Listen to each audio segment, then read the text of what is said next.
Silicon city ಬೆಂಗಳೂರಿನಲ್ಲಿ ಟ್ರಾಫಿಕನ್ನು control ಮಾಡೋದಕ್ಕೆ ಎಲ್ಲಿ ಬೇಕಲ್ಲಿ ವಾಹನವನ್ನು ಪಾರ್ಕಿಂಗ್ ಮಾಡ್ತಾ ಇರುವಂತಹ ವಿಚಾರಕ್ಕೆ ಬ್ರೇಕ್ ಹಾಕೋದಕ್ಕೆ GBA ಮತ್ತು ಪೊಲೀಸರು ಸೇರಿಕೊಂಡು ಮತ್ತೆ ಟೋಯಿಂಗ್ ವ್ಯವಸ್ಥೆಯನ್ನು ಜಾರಿಗೆ ತಂದಿದ್ದಾರೆ. ಈ ಟೋಯಿಂಗ್ ವ್ಯವಸ್ಥೆಗೆ ಈಗ ವ್ಯಾಪಕ ಆಕ್ರೋಶ ಮತ್ತೆ ವ್ಯಕ್ತವಾಗ್ತಾ ಇದೆ.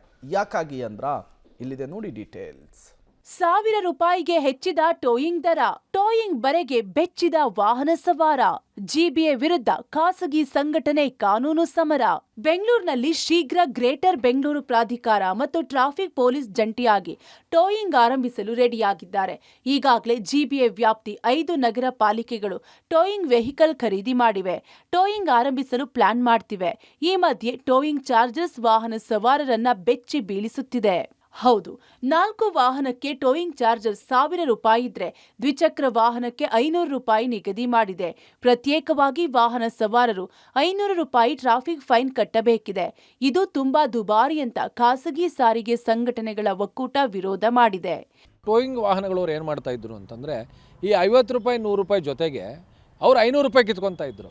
ಮತ್ತು ಇದು ಯಾವುದಕ್ಕೂ ಚಲನಗಳನ್ನ ಕೊಡ್ತಾ ಇಲ್ಲ. ಇದು ಒಂದು ರೀತಿಯಲ್ಲಿ ಅನ್ಅಫಿಷಿಯಲಿ ನಡೀತಾ ಇದ್ದಂಥ ದಂಧೆ. ಇವತ್ತು ₹500 ಟೂ ವೀಲರ್ಗೆ, ₹1000 ಫೋರ್ ವೀಲರ್ಗೆ ಅಂತಂತಂದರೆ ಖಂಡಿತ ಇದು ಒಂದು ಸಾರ್ವಜನಿಕರಿಗೆ ಇವರು ಒಂದು ರೀತಿಯಲ್ಲಿ ಹೊರೆ ಅನ್ನೋದಕ್ಕಿಂತ ಹೆಚ್ಚಾಗಿ ಹಗಲು ದರೋಡೆ ಅಂತ ಹೇಳಲಿಕ್ಕೆ ಬಯಸ್ತೀನಿ. ಯಾಕೆಂದರೆ ಇದು ಟ್ರಾಫಿಕ್ ಫೈನನ್ನು ಹೊರತುಪಡಿಸಾಗಿರುವ ಕಾರಣದಿಂದ ಇದು ಒಂದು ರೀತಿಯಲ್ಲಿ BBMP ಕಂಡುಕೊಂಡಿರ್ತಕ್ಕಂಥ ಹಗಲು ದರೋಡೆಗೆ ಕಂಡುಕೊಂಡಿರ್ತಕ್ಕಂಥ ಮಾರ್ಗ. ಈ ಮೊದಲು ಟೋಯಿಂಗ್ ಚಾರ್ಜಸ್ ₹50 ರಿಂದ ₹100 ಇತ್ತು. ಈಗ ₹1000 ಹೋಗಿರೋದು ವಾಹನ ಸವಾರರಿಗೆ ಹೊರೆಯಾಗಿದೆ. GBA ಹಗಲು ದರೋಡೆ ಮಾಡೋಕೆ ಮುಂದಾಗಿದೆ. ಕೂಡಲೇ ದರವನ್ನ ಇಳಿಕೆ ಮಾಡಬೇಕು, ಇಲ್ಲದೇ ಇದ್ರೆ ಕಾನೂನು ಹೋರಾಟದ ಎಚ್ಚರಿಕೆಯನ್ನ ನೀಡ್ತಾ ಇದ್ದಾರೆ. ಹಿಂದೆ ಕೇವಲ ಟೋಯಿಂಗ್ ಚಾರ್ಜಸ್ಸು ₹50 ಇತ್ತು ಟೂ ವೀಲರ್ಗೆ, ₹100 ಇತ್ತು ಫೋರ್ ವೀಲರ್ಗೆ. ₹50 ಮತ್ತು ₹100 ಇದ್ದಾಗಲೇ ಇಡೀ ಬೆಂಗಳೂರು ನಗರದಲ್ಲಿ ಸಾರ್ವಜನಿಕರು ವಿರೋಧವನ್ನು ವ್ಯಕ್ತಪಡಿಸಿದ್ರು. ಖಂಡಿತ ಸರ್, ಇದರಲ್ಲಿ ನೋಡಿ ₹500 ₹1000 ಮಾಡಿದ್ದಾರೆ ಅಂತಂದರೆ ಇವತ್ತು ಇರ್ತಕ್ಕಂಥ ಫೈನ್ ಎಷ್ಟು? ನೋ ಪಾರ್ಕಿಂಗ್ಗೆ ₹1000 ನೋ ಪಾರ್ಕಿಂಗ್ ಫೈನ್ ಇದೆ. ನೀವು ₹1000 ಬರೀ ನೀವು ಟೋಯಿಂಗಿಗೆ ತಗೊತೀರಿ ಅಂದರೆ ಏನರ್ಥ?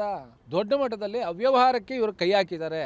ಅಂದರೆ ಹಗಲು ದರೋಡೆಗೆ ಕೈ ಹಾಕಿದೆ GBA ಅಂತ ಮೇಲ್ನೋಟಕ್ಕೆ ಕಾಣಿಸ್ತಾ ಇದೆ. ಆ ರೀತಿ ಆದ ಪಕ್ಷದಲ್ಲಿ ಇದನ್ನು ಕಾನೂನು ಹೋರಾಟ ಕೂಡ ನಾವು ಮಾಡ್ತೀವಿ. ಟೋಯಿಂಗ್ ಆರಂಭಿಸೋದು ಒಳ್ಳೆಯ ನಿರ್ಧಾರ, ಆದ್ರೆ ಟೋಯಿಂಗ್ ದರ ಇಷ್ಟರ ಮಟ್ಟಿಗೆ ಹೆಚ್ಚಿಸಿದ್ದು ಸರಿಯಲ್ಲ. ಇದು ವಾಹನ ಸವಾರರಿಗೆ ಹೊರೆಯಾಗ್ತಿದೆ. Lokesh Kodagadala, public TV, Bengaluru.